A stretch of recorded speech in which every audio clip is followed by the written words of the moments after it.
मालिकेच्या आजच्या भागामध्ये आपण पाहत आहोत. आता इथे जगन्नाथ भविष्य बघत बसलेले असतात पंचांग घेऊन. तेवढ्यात सावली येते आणि म्हणत असते, बाबा बाबा काय झालं, सगळं काही ठीक आहे ना?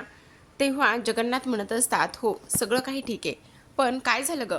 काही नाही बाबा, हे घ्या, तुमच्यासाठी ना चहा घेऊन आलेली आहे. असं म्हणून सावली आता इकडे जगन्नाथरावांना चहा देत असते आणि तेवढ्यातच म्हणत असते, बाबा काय झालं, आता कसलीच आणि कोणतीच बातमी येत नाही ना? तेव्हा जगन्नाथ म्हणत असतात, नाही ग, कसलीच आणि कोणतीच बातमी आता येत नाहीये. पण तुम्ही हे पंचांग वगैरे घेऊन कशासाठी बसला आहात, असं सावली म्हणत असते. तेव्हा जगन्नाथ म्हणत असतात, अगं काही नाही ग, हे बघ, तुझ्या तुझ्या लेकानेच इथे मला कामाला लावला आहे आणि तेच मी इथे करत बसलो आहे, असं जगन्नाथ बोलू लागतात. तेव्हा सावली म्हणत असते, आबिरने आणि मला तुम्हाला काय कामाला लावलं आहे? तेवढ्यातच इथे जगन्नाथ म्हणत असतात, अगं त्याने आज त्याचा ना म्हणजे येणाऱ्या आठवड्यामध्ये त्याचा बड्डे आहे, ही गोष्ट तुला माहिती नाही आहे का? बाबा मी त्याचा वाढदिवस कसं काय विसरेन बरं? मी त्याचा वाढदिवस अजिबातच कधी शक्य नाही आहे विसरणं. हो सौ, मला कळतंय तू त्याचा वाढदिवस विसरणार नाही आहेस, पण पठ्ठ्याला काय आहे माहिती आहे का? अगं त्या ओवीचा पण वाढदिवस त्याच दिवशी आणि त्याच आठवड्यामध्ये आहे आणि त्याला असं वाटतंय की वाढदिवस दोघांचा सुद्धा एकत्र करायचा म्हणून. तेव्हा सावली म्हणत असते, हा कसला योगायोग आहे, हे शक्यच नाही आहे बाबा. साऊ मला कळत नाही आहे, पण बाबा हे सगळं एकत्र वाढदिवस करणं शक्य नाही आहे. दुसरीकडे आपण पाहतो, राजकुमार मोनिकाला घेऊन भैरवीकडे गेलेला असतो, कारण मोनिकाची फार इच्छा असते की भैरवीला भेटण्याची आणि त्यामुळे तो तिथे आलेला असतो. जेव्हा तो तिथे येतो त्यावेळेला मात्र इकडे आता ह्या भैरवीला खूपच मोठा धक्का बसलेला असतो. भैरवी म्हणत असते, ही कोण आहे? त्यावेळेला तो म्हणत असतो, ही माझी बायको आहे. आता मात्र इथे मोनिका, अगं मोनिका तू, म्हणजे मोनिका मला एक गोष्ट सांग, ह्या राजकुमारसोबत तू लग्न का केलंस? तेव्हा मोनिका म्हणत असते, का म्हणजे माझं प्रेम आहे राजकुमारवर. अगं पण तरीसुद्धा प्रेमासाठी तू त्याची दुसरी बायको झालीस. हो, प्रेमात सगळं काही माफ असतं आणि मला त्याच्या बाळाची आई व्हायचं होतं.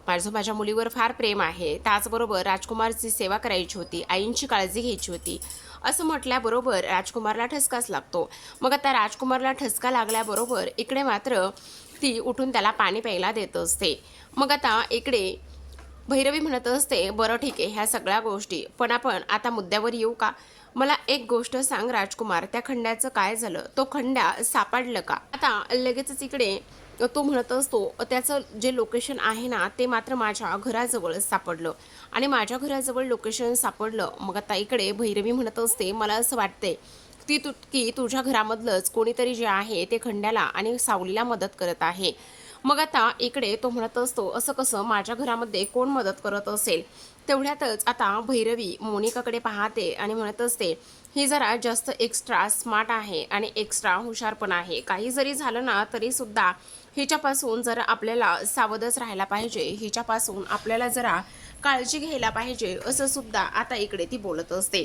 आणि तेव्हा मोनिका सुद्धा मनामध्ये म्हणत असते, ही भैरवी जरा ओव्हर स्मार्ट आहे, हिच्याकडे जरा हात राखूनच बोललं पाहिजे आणि हिच्याकडे जरा लक्ष दिलं पाहिजे, असं इकडे ती बोलत असते आणि अंदाज घेऊनच सगळ्या गोष्टी केल्या पाहिजे, असं सुद्धा ती इथे बोलत असते.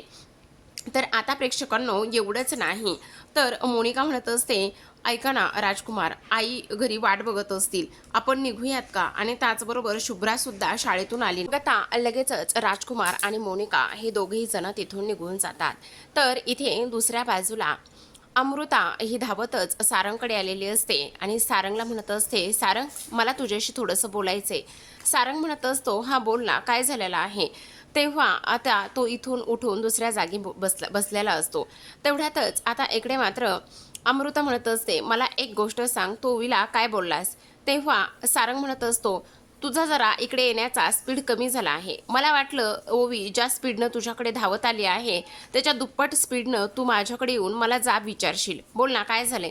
खरं खरं सांग. ओवी खूप रडते, ती मला काही सांगत सुद्धा नाहीये आणि तू आता मला सांग की तू तिला काय बोलला आहेस? तेव्हा तो म्हणत असतो, तू तिलाच विचार, मी तिला काही नाही बोललो. हे बघ सारंग, माझ्याशी वाद घालू नकोस, खरं खरं सांग नेमकं काय झालंय? ओवी का आणि कशामुळे रडायला लागली आणि एवढी का बरं टेन्शनमध्ये आहे हे सुद्धा मला समजलं पाहिजे. तेवढ्यातच सारंग म्हणत असतो, हे बघ, तिचं एकच म्हणणं आहे, ते म्हणजेच की अबीरचा फोन आला होता आणि अबीरने तिला काय सांगितले ते माहिती नाही, पण तिला असं वाटतंय की तिचा आणि अबीरचा वाढदिवस एकत्र करायचा. त्या दोघांचाही वाढदिवस एकाच दिवशी आहे. मग चांगली ना उलट गोष्ट. अगं चांगली आहे काय, मला सांग. आता आपण इथे ओवीचा वाढदिवस साजरा करायचा म्हटल्यावर आपल्या घरचे सगळेजण असतील आणि मग सावली तिथे येईल का? ती अजिबात तिथे येणार नाही. मग अगं अरे मग त्यापेक्षा आपण एखादा हॉल वगैरे घेऊ, एखाद्या हॉलमध्ये वगैरे वाढदिवसाचं बुकिंग करू आणि तिथे वाढदिवस साजरा करूया ना, बस एवढंच. याच्या पलीकडे काय करायची गरज आहे? असं म्हटल्याबरोबर आता इथे तो म्हणत असतो, नाही असं करून अजिबातच चालणार नाहीये. अगं हे सगळं सावली ऐकेल का? तू एकदा सावलीशी बोलून बघ. तेव्हा तो म्हणत असतो, सावली माझं कधी ऐकते? तर ती आत्ताच ऐकणार आहे. दुसरीकडे आपण पाहतो अबीर आणि ओवी हे दोघेही जण फोनवर एकमेकांशी बोलत असतात आणि फोनवर एकमेकांशी बोलत असताना आता इकडे ओवी म्हणत असते, वा वा वा, खरं तर आपला दोघांचा वाढदिवस एकत्र आहे आणि जर आपण एकत्र वाढदिवस साजरा केला तर खूपच मजा येणार आहे. आणि त्याहूनही सगळ्यात महत्त्वाची गोष्ट म्हणजे आपल्या आईबाबांना आता इकडे एकत्र आल्याशिवाय पर्याय सुद्धा शिल्लक राहणार नाही, असं सुद्धा आता इकडे हे दोघं जण बोलत असतात. मग आता इकडे ओवी म्हणत असते, खरंच मला तर तुझी ही आयडिया एकदमच भन्नाट वाटली आणि फारच जास्त आवडली, असं सुद्धा आता इकडे ती बोलत असते. त्याचबरोबर आपण इकडे पाहतो दुसऱ्या बाजूला मात्र सावली ही जगन्नाथाकडे आलेली असते आणि म्हणत असते, बाबा काय झालं आहे? तेव्हा ते म्हणत असतात, काही नाही गं, सगळं ठीक आहे.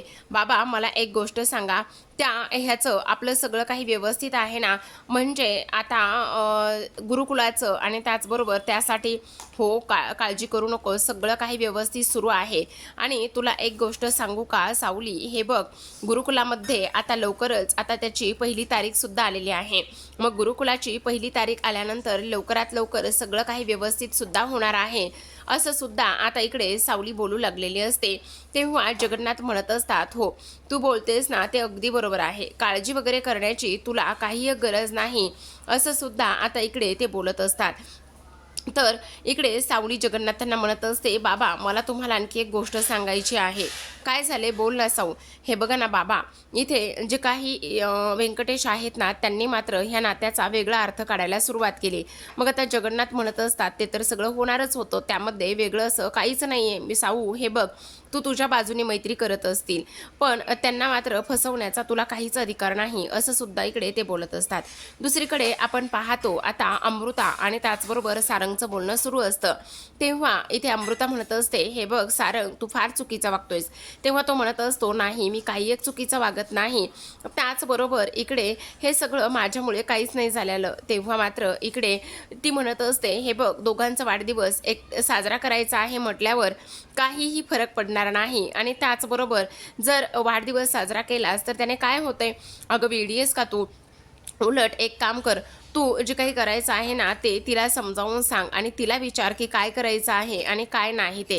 तेव्हा मात्र इकडे ती म्हणत असते, ती माझं थोडी ना ऐकणार आहे, ती माझं अजिबातच ऐकू शकत नाही आणि कसं ऐकेल हे सुद्धा मला इथे कळत नाही, असं सुद्धा आता इकडे ते बोलत असतात. तर आता दुसऱ्या बाजूला मात्र सावली ही आता बाहेर निघालेली असते आणि सावली बाहेर निघाल्यानंतर ती म्हणत असते, व्यंकटेशजी आता मी घरातूनच क्लास घेणार आहे, तर तुम्ही ग्रुपवर मेसेज टाकला का? तेव्हा व्यंकटेश म्हणत असतो, हो सावली मी ग्रुपवर मेसेज टाकला आहे, सगळ्यांच्या पटापट रिप्लाय सुद्धा यायला सुरुवात झाली आहे. आणि तुला एक गोष्ट सांगू का, लवकरात लवकर इकडे आता सगळेजण उत्सुक सुद्धा आहे, तुला काळजी वगैरे करण्याची काही गरज नाही, असं सुद्धा आता इकडे व्यंकटेश बोलत असतात. तेव्हा लगेच आता इकडे ती म्हणत असते, बरं चालेल ठीक आहे, मी आता बाहेर चाललेली आहे. ते म्हणत असतात, काय सावली कुठे चाललेली आहेस? तेव्हा ती म्हणत असते, पुढच्या आठवड्यामध्ये अबीरचा वाढदिवस आहे, त्यासाठी मी शॉपिंग करायला चालली आहे. मग आता इथे तो म्हणत असतो, मग मी सुद्धा इथे बाहेर येतो ना तुझ्यासाठी शॉपिंग करायला तुला सोबत, आणि मला सुद्धा अबीरसाठी शॉपिंग करायची आहे. त्याच वेळेला इकडे आता सावली म्हणत असते, तुमचा काय संबंध आहे, तुम्ही नका येऊ. तेव्हा मात्र तो म्हणत असतो, अगं असं काय करतेस, मी त्याचा बाबा आहे ना. तेव्हा सावली म्हणत असते, हे बघा फक्त तुम्ही उगाचच नाही त्या नात्यामध्ये गुंतून राहू नका आणि ही अशी मस्करी पुन्हा सुद्धा माझ्यासोबत करू नका, असं सावली स्पष्टपणे बोलत असते. सोबतच आपण पाहतो इकडे दुसऱ्या बाजूला मात्र आता सारंग म्हणत असतो मला अबीरसाठी ताबडतोब शॉपिंग करायला जायचं आहे. तेव्हा बबलू म्हणत असतो जाऊयात ना मग. मग आता दोघेही जण शॉपिंगला बाहेर निघणार असतात आणि दोघेही जण शॉपिंगला जाण्यासाठी इथे आपल्यासोबत नेहमी अमृता वहिनी असते, पण आज ती मात्र नाहीये आणि त्यासोबत अमृता वहिनी नाही तर मग मला एक गोष्ट कळत नाही, ओवी कुठे आहे? ओवी दुसरीकडे कुठे गेलेली असणार आहे? ती इकडे शाळेमध्ये गेली ना, मग आपण इकडे शॉपिंग कशी करणार आहोत? तेव्हा सारंग म्हणत असतो त्याची काही गरज नाही, आतापर्यंत ओवीसाठी मीच खरेदी करत होतो ना, मग आता सुद्धा आपणच खरेदी करायची, चल. असं म्हणून दोघे जण शॉपिंगला बाहेर पडलेली असतात. इकडे दुसऱ्या बाजूला मात्र मोनिका आता टेन्शनमध्ये असते. मोनिका म्हणत असते ही भैरवी मध्येच का आणि कुठून आली मला तेच कळत नाही. ह्या भैरवीचं नेमकं गणित काय आहे आणि त्याचबरोबर ती अशी कशी वागते ते सुद्धा मला कळत नाही. काही करून ह्या भैरवीचा गेम वाजवला पाहिजे असं इकडे ती म्हणत असते. आणि काही जरी झालं ना तरी सुद्धा ह्या भैरवीला मात्र इथे सावलीपासून लांब ठेवलं पाहिजे. एकदा का सावली ह्या घरामध्ये आली आणि एकदा सावली ह्या घरामध्ये आली ना तर मग सगळं कसं व्यवस्थित होणार आहे. आणि त्याहूनही सगळ्यात महत्त्वाची गोष्ट म्हणजे की आता ही जी काही भैरवी आहे ना, ह्या भैरवीचं आणि सावलीचं कनेक्शन काय आहे ते सुद्धा शोधलं पाहिजे असं सुद्धा आता इकडे ती बोलत असते. त्याचबरोबर एकदा सावली ह्या घरामध्ये आली की मग आता तिलोत्तमाची ह्या घरातून हकलपट्टी झाल्याशिवाय राहणार नाही असं सुद्धा मोनिका बोलत असते. आणि त्यानंतर मात्र सगळी प्रॉपर्टी माझीच होणार असं सुद्धा ती बोलत असते. दुसरीकडे सारंग आणि सोबतच इकडे हे दोघेही जण बाहेर निघालेले असतात. दोघेही जण जेव्हा बाहेर जातात त्यावेळेला मात्र आता इकडे लगेचच हा बबलू म्हणत असतो आता बघितलंस का समोर कोण आहे बघ ना. तेव्हा सावली इथे रिक्षाला आवाज देत असते, हात करत असते आणि ते बबलू आणि सारंग पाहतात. पाहिल्यानंतर इथे तो म्हणत असतो सावली हो मग तेच तर तुला सांगतोय, इथे ती सुद्धा बाहेर निघाली आहे. आता बघ ना आपल्यासोबत ओवीची आवड निवड आपल्याला माहिती नाहीये, सावलीला आपल्यासोबत घेना बिचारी इथे रिक्षाला हात करत आहे. तेव्हा तो म्हणत असतो ती आपल्यासोबत नाही नाही नको नको ती आपल्यासोबत येणार नाही, अरे शॉपिंग होईल ना मस्त. असं म्हणून आता इकडे सारंग आणि बबलू सोबत सावली सुद्धा शॉपिंगला जाणार असते. पण प्रेक्षकांनो पुढील धमाका म्हणजे दोघांच्याही बॅग एक्सचेंज झालेला आपल्याला उद्याच्या भागात पाहायचंय तर